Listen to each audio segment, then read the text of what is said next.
Wake that ass up. Early in the morning. The Breakfast Club.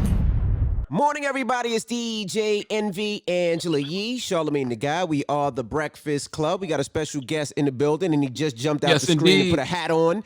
He looked like he was back in the day hustling in Brevoort.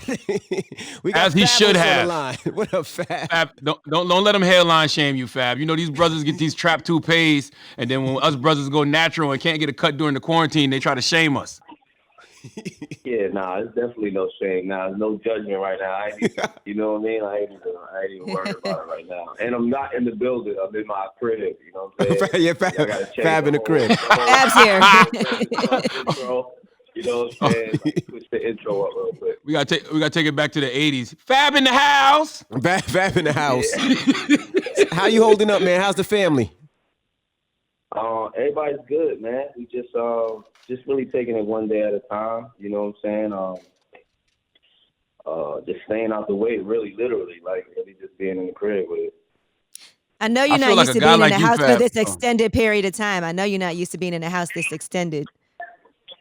Yeah, I'm definitely not. I'm used to being on a run pretty much. You know, even if it's not just locally within the city, but you know what I mean, traveling and going chasing bags, and you know what I'm saying. But at the same time, I also look at this as a gift too, where you know I'm getting to spend some quality time with the kids, and you know even with your lady, you know what I'm saying, Emily being here, and just learning everybody and being, you know, just things that you probably don't even see when you know moving around and in and out the house so much. But now you're with them 24/7. You know, you're seeing a lot more of each other. You know Yeah, you were in the middle of your tour. You did 3 dates, and then that's when the coronavirus hit, and then you had to cancel all your tour dates. Yeah, well, we actually postponed them to see if this thing would allow us later on to get back on the road. But like you said, I actually did 2 dates. I did New York and Philly, and both dates were sold out. So it was looking like a great run. And then this happened. You know, kind of very much bad timing for, you know, the tour. But you know, I guess the timing is never a good time for something like this. So Right. you know, we just had to, you know, postpone the dates, and you know, it was more about people's safety, because even with something like a concert, you gathering so many people together. Let's say a couple people had it in that audience, you know what I'm saying, you could have potentially, you know, infected or made other people's lives unsafe by just being there at the show. So it was the right thing to do. So Fab, you said you're learning new things about your family. What'd you learn new? What did you absolutely positively learn new? You was like, oh shit. How lazy they are, you know what I mean? I'm a little OCD, so I like to keep things in order. I think it's also too from staying in a lot of hotels. You know, you come into a hotel, like everything is neat and everything Yes. is set. You know, you kind of get, you know, used to that a little bit. And, you know, even at home, when you come home sometime at home, it's set because they know when you come home. But like that period during the day, and if you got kids, Envy knows, like if you got kids, you know, it can get crazy at the house. You know what I I mean? seen you cooking. I didn't know Fab could cook. Fab is putting up meals. I seen shrimp and chicken and all type of different meals. I didn't know Fab could cook. Or was that a setup for the camera to make it look like? I used to just be a ramen noodle French toast kind of guy, like, you know, simple meals. But now I'm able to have a little bit more time. I got the kids as guinea pigs to test the food when I make it. You know what I mean? So I just been trying to actually just come out of things overall, just come out of this quarantine, learning some, you know, getting some, I guess, some homebody or in the house kind of skills. You know what I mean? So that, you know, you might as well use this time to make it productive at the same time. One of the main things that I've been trying to do while I was here was teach myself how to record, because I'm from the era where you just go in the booth. You know what I'm saying? Right. So I got all the equipment and stuff. But, you know, I was like, yo, this is the perfect time for me to learn that, because I don't want to really go out into the studio and mix with too many people that are there. You know what I'm saying? So why don't I take this opportunity to teach myself how to record myself? And it's been, Hey, it's been a little shaky so far, but it's coming along. You know what's crazy? You know, one thing about kids, you talk about cooking, you talk about ramen noodles. Kids actually like ramen noodles. They Like do. my daughters like we do ramen noodle Fridays. My daughters like ramen noodles. Yeah, I like ramen noodles too. I done whip them up. I done turned them into garlic noodles. I done put meat in them sometimes. I threw chicken in there. Like, you know, the kids, like you said, the kids love ramen noodles. Like it's I guess it's not shamed, but like, you know, spoke down as like a cheap meal. But, you know, it's something that, like you said, the kids love. Like you don't front like you ain't grow up eating it. Like it was times you just made a Word. pack of ramen Master or P got his noodles, whole like just as a meal. Right. Master P got a whole line of ramen noodles out now too. By the way, just a FYI. That's smart. I think hip hop, we need brands. We need every brand and everything that we've been, you know, we push as a culture. Because even how we talking about ramen right now, we pushing we low key pushing ramen. So, you know, I want to push Master P's ramen noodles. You know what I'm saying? I would, if Word. I see them in the store, I definitely would get Master P noodles. You know what I'm saying? Absolutely. What have you learned about yourself, Fab? With this isolation time. I'm learning. I'm trying to actually. Well, I know a lot about myself. I guess I'm trying to more like self-educate myself, more like read into things that will help better myself. You know, whether it's watching things or reading books that, you know, or even more. I mean, I guess less reading than more like audiobooks, because I've been more into audiobooks lately. But just things to kind of like use this time to better myself more. And I think I've lived with myself long enough to kind of know how I am and what I like and things that I want to do. So, you know, even with the things that I want to do or things that I'm planning to do, like, you know, this could like give you some time to educate yourself on it. You know what I mean? Even if it's a business, whether it's a workout plan, whether it's a diet plan, whether it's, you know, business plan, whatever it is, you know what I'm saying? It's like sometimes you don't even have the time to do the research that you really want to do on it. But, you know, that's all we got now is time and opportunity. So I've been just trying to do stuff like that. Let me give you a Now, good you book also started recommendation. Go ahead. I'll give you a good book recommendation. The 7 Spiritual Laws of Success by Deepak Chopra. It's only like an hour, 20-minute listen on Audible. 7 Spiritual Laws of Success. You know how I got into the audiobooks was in a car. You know what I'm saying? Because I Yep. felt like when you're in a car sometimes and riding around, or even when I used to be in a Sprinter, you know, I always thought that was a good time, like a Sprinter or on a plane. I always thought that was a good time to listen to music or like digest albums and stuff like that. And then that's how and once I saw books started being available through audio, then I would, I don't know, for some reason, reading a book, I would have to just read it in so many like small, you know what I mean? I couldn't read, even a good book, you know what I mean? I couldn't read it straight through. So I would, you know what I mean? With audio books, it helped me digest it a little bit more and like get me tired, like, you know what I'm saying? So that's how I really got Absolutely. into it. But like even the book y'all was talking about, I seen one time y'all and Nipsey were talking about a book, The Way of the Superior Man. That was a Way of the good book Spirit that Man. recommended to me. Jeezy, I just talked about this. Jeezy recommended a book to me one time called The 5 Love Languages, and that was a good book too, because it explained, like, you know, you and your partner could, you know, be in a relationship, but y'all showing the love or y'all acceptance of love may be 2 different languages, you know what I'm saying? And it made a lot of sense, you know what I'm saying? I also recognize that you know, it's like some people see gifts as love, whereas some people see time as love. You know what I'm saying? It breaks it down and stuff like that. So, you know, it's definitely those books give you a lot of good perspective. I definitely see that you are an avid book pusher. So even when I hear people say good books too, I always research them and look them up and see, you know what I mean, how it could, sometimes I start reading books too, and if it don't really touch me or like, I got to move on or I'll get a new book, you know what I'm saying? But it's always, you know, a thing to dive in and see what it's about.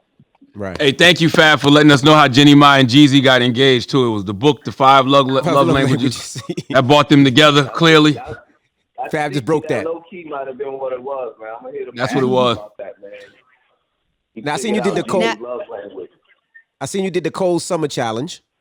We had everybody rap, do poetry, or whatever they felt to it. And then I seen Axel Leon, an artist from Brooklyn, from the Bronx, destroyed it. Mm-hmm. What was your thought when you heard his?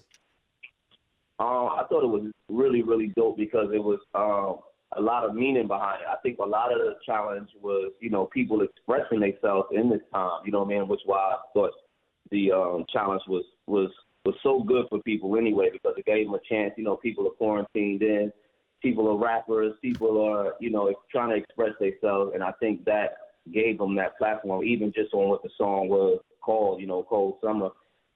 People were hitting me like, yo, Cold Summer hitting different now. I had just put the video out, and people was like, yo, man, listening to that now is different just because of what we going through. You know what I'm saying? We don't know if we're going to be in the house for the summer or, just how things is going.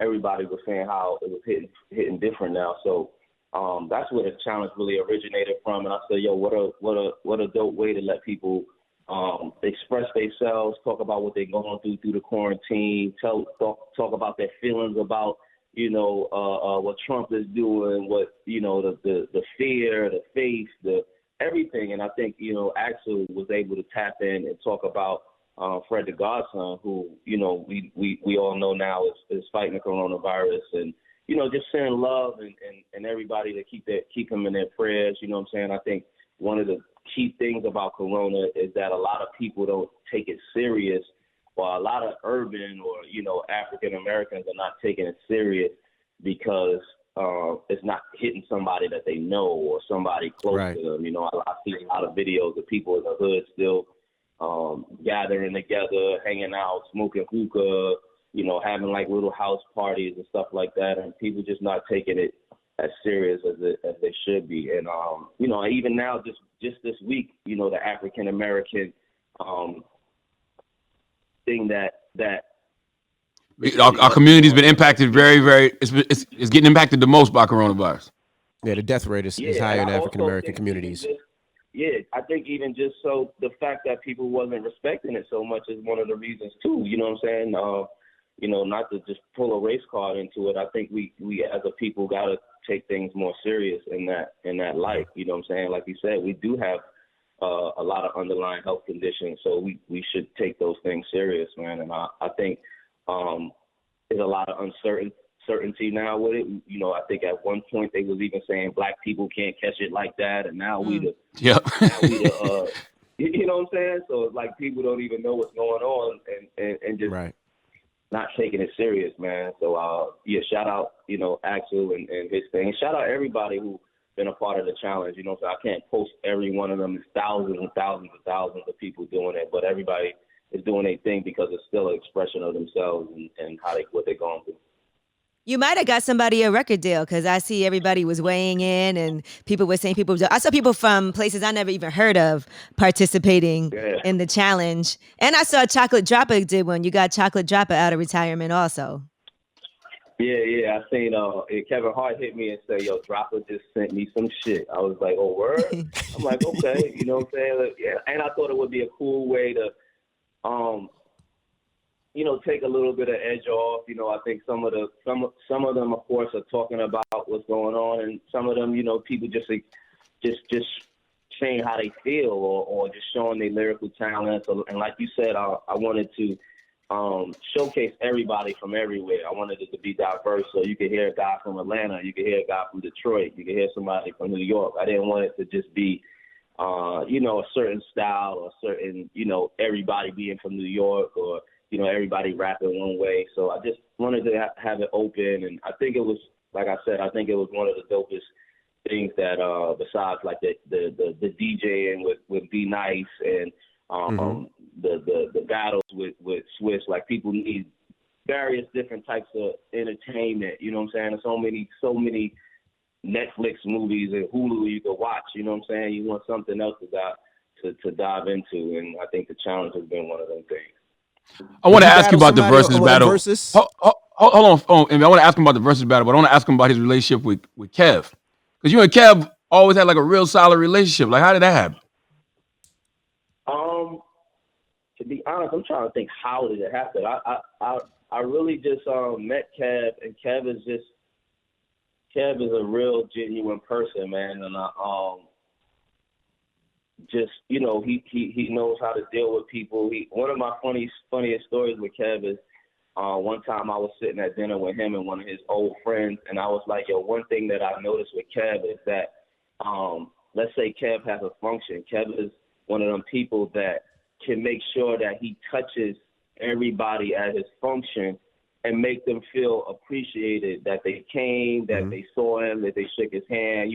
I was telling this friend, like, I could have a function and I might touch 75, 80%, 25% might walk out of there and be like, yo, this nigga Fab ain't even come say what's up to me or that something about it, but Kev know how to do it. You know what I'm saying? So I always watch, certain people, I'm just observant about how they are, how they do things. If you get to be around people that you respect and you respect how they do things, you watch it. So I was pointing that out.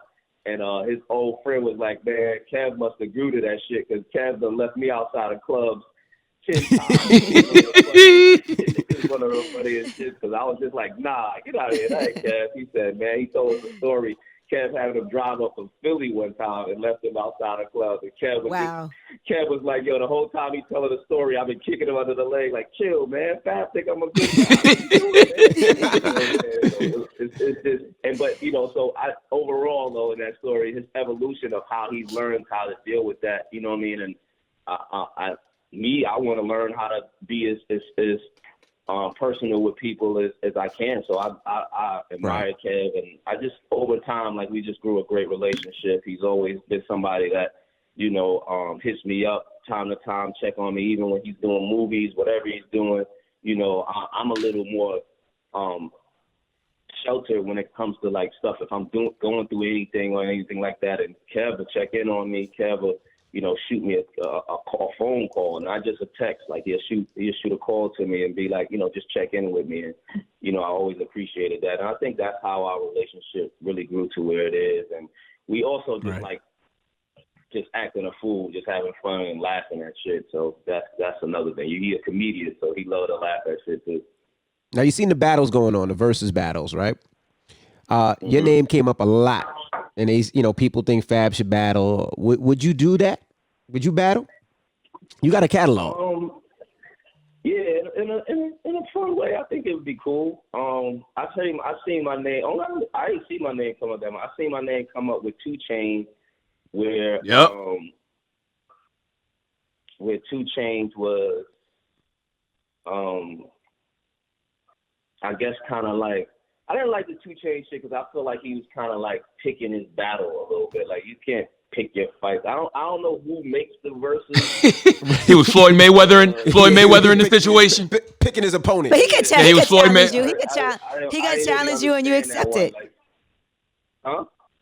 He could challenge you, and you could accept it. That's that's sometimes how it starts. The other battle's been a challenge thing of like somebody just calling somebody out. I didn't think it was. I thought it was kind of like, and that's how I kept it in an entertainment kind of. Then he went on. He did a post where he excluded himself against, I guess, Atlanta people, Atlanta artists. Right. Another like pick your battle kind of thing. Like, why wouldn't you go against Jeezy or Future or whoever? They was the trap rappers. They're of your genre and kind of era. Like I just don't like to pick the fight kind of thing. I think people making their own rules. Yeah. Right. People. Yeah. You know what I mean? Like it's like you pick who you think. You might have even looked at their catalog and measured yourself up with theirs. Then he was excluding other people. Like, yeah, I wouldn't go against Lil Wayne. I wouldn't go against. Chainz is my guy too. You know what I'm saying? Like Chainz is like, you know what I mean? Me and Chainz hang out, we talk, you know what I mean? I go to Atlanta, I go to Chainz restaurant, Chainz came to my dinner, you know what I mean? Chainz is my guy. But I just felt like he in the house too much, he get bored, you know what I mean? I don't know. Maybe I hear a battle. I hear a battle, Fab. I hear you. I hear a battle. I hear that you say you don't like it, so you calling him to task a little bit. 2 Chainz. Because I even told Twist. Another trap. I don't even think that's my battle. I don't even think that's the one thing with the battles is I think it needs to be a even playing field of the 2 people y'all have a battle with. You can't just throw Jay-Z versus Bow Wow. It just, you know what I mean? It just gotta, it gotta.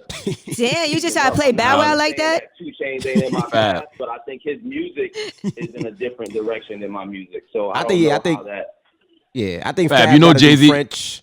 Or Fab got to do French Montana. Fab will watch French. That's not fair. Fab will watch But you got to do somebody in the same thing. Like 2 Chainz is a trap rapper, so you got to do them same type of records. I don't like. I'm gonna play, and it's really about hits too. So I guess even like with the remember it was Scott Storch versus T-Pain at first. Manny Fresh. I didn't think that was a good at match. First, yeah. I like the Manny Fresh producer versus producer more than I like T-Pain, who's kind of like a artist / songwriter / producer. You know what I'm saying? I thought that the Manny Fresh one. So that's what I mean. Like I just think it gotta. Like I think the one coming up is RZA versus Premier. Premier. Who you got? Who you got on that one, Fab? RZA or Premier? That's hard. You know what I mean?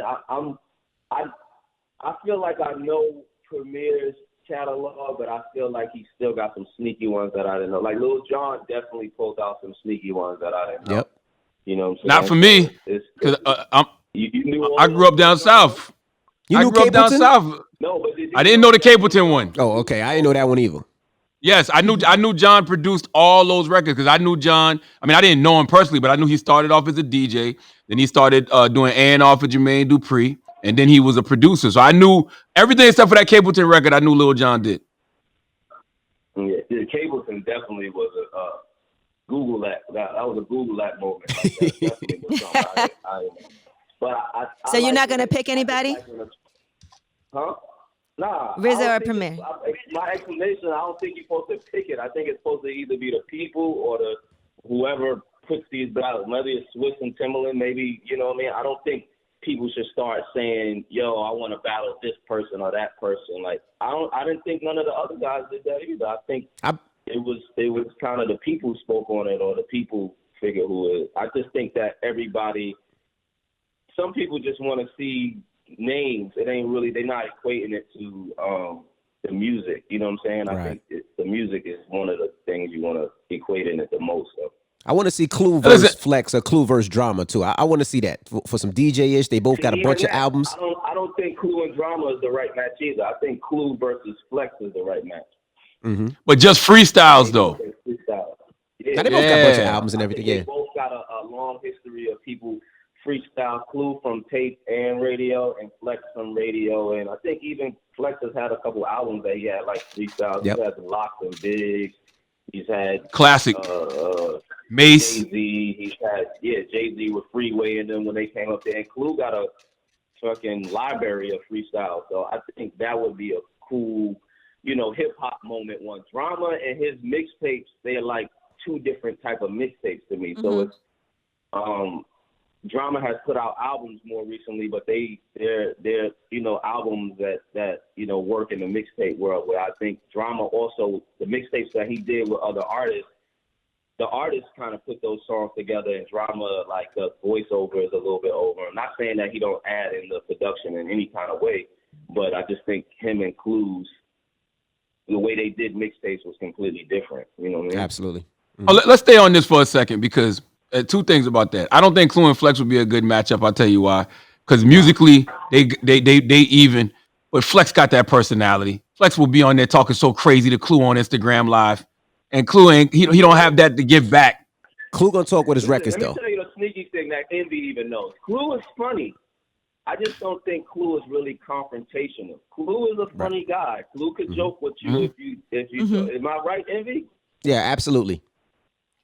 Clue is a funny guy. I just think that his personality is not as like. He's not loud. He's not big and loud like Flex. Yeah. Right. And the RZA Premier thing. I mean, Clue got to get in his bag talking shit. I don't know. I'm just speaking on the music. Music-wise, I think they could. Clue got some freestyles over there. I think we all know that Clue's had a long history of freestyles. Flex got some good ones too. When I looked down at first I thought nobody could even go against Clue with that, but when I looked back at what Flex had, I think it could be a cool matchup. I think so. And the RZA Premier thing, I'm realizing over the past couple of days, because I'm a Wu-Tang fanatic. I love Ghostface Killer's my favorite rapper of all time. I love RZA production. I'm realizing people act like RZA is whack. Like G-Spin posted yesterday, RZA needs to back out of the battle. I think RZA hasn't got in this era. Like it depends and it also depends what kind of hip hop fan you is. Me, I was a Wu-Tang fan, so I know, and I was a Premier fan as well. So like all his and Gangstar productions, I'm aware of. You know what I'm saying? Like I know their music. So I think somebody even wasn't thinking that was a right matchup too. I think they both make music in different directions, but I'm not mad at the matchup. Somebody said Pete Rock versus Premier would have been a better match because I guess they're sampling I think so.